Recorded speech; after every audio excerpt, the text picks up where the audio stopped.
Oh, Thai concept din pero wala pang Hindi. pangalan to sa Pilipinas. hindi, yun kasi tambax yun eh. Super Tax. Oh, ito sa'yo, Thai concept din pero wala pang pangalan. Wala pang pangalan sa Pilipinas. Ayan, tapos ko lang dito kay Sound Kaiser, kay Migo Ramil, D18 na entry yan. Ayun oh, busy pa rin sila doon sa may battle lockdown nila. Hindi ako makaporma doon eh, hindi tayo makasingit, puno. Gagawa tayo ng sarili nating content. Eto, papakita ko yung gear ni Sir Buban. Ang pangalan ng sound muna? Audiomax. Audiomax, yan. Audiomax Light and Sound ba yun? Yan, Audiomax Light and Sound. Wala kasing banner eh, wala pang banner kasi first time. Wala to guest no? Guest no? Guest sound lang to si Sir Buban eh. Kaya wala pa siyang banner.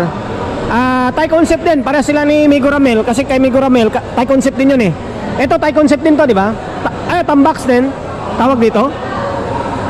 Thailand box yan eh. Oh, Thai concept din pero wala pang Hindi. pangalan to sa Pilipinas. hindi, yun kasi tambax yun eh. Super Tax. Oh, ito sa'yo, Thai concept din pero wala pang pangalan. Wala pang pangalan sa Pilipinas. Ayan, tapos ang gamit ni Sir Buban na speaker ay Tucson-Ra, no? Toki? Susunra. 25. Ayan, Tucson-Ra 25 ang gamit ni Sir Buban. Ayan. 25 naka 4x4. Tapos yung mid-high niya ay grabe oh. Yung mid-high niya ay ito, TK brand. Ano, sponsor? Ano yung sponsor? Nakakuan siya, no? Passive na, passive. Passive, ayan eh. Okay. 500 watts. RMS to.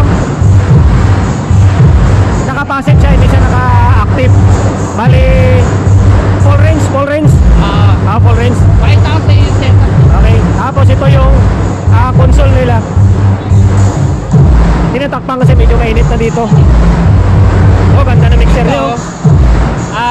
Trident iMix. Okay, Trident iMix yung mixer. Oh, digital din yung kanyo. So, wala nang processor. Wala ka processor? Wala dito sa mixer. Diretso na yan sa Ay. Thank you. May video pa. Wala akong sticker. wala ko idol. Masaya.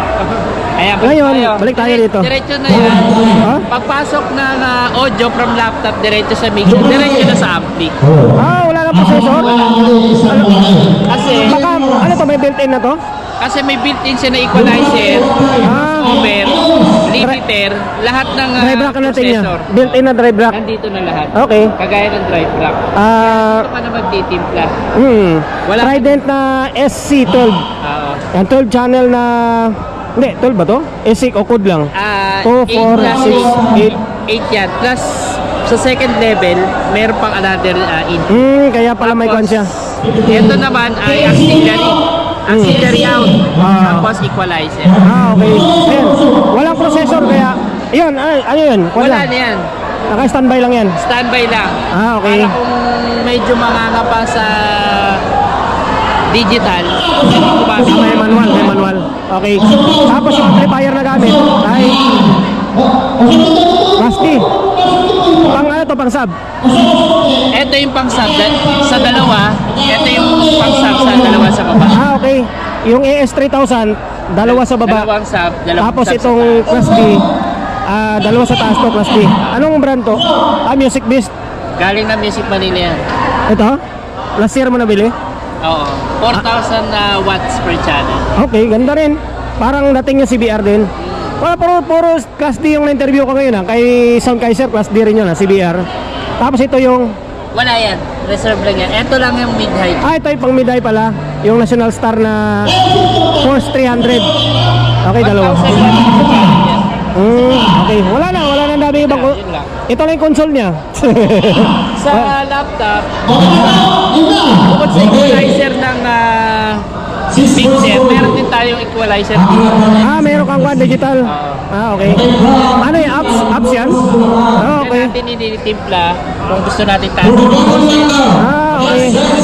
Kwan siya yung kwan pa rin natin niya yung digital na kwan. Kaso lang naka-apps siya no? Okay. Ayan na. Si Sir Buban, owner ng Audiomax Lights and Sound. Ayan. Maraming salamat interview. Okay. Thank you. Alam nyo ba, trivia, si Sir Boban isang teacher.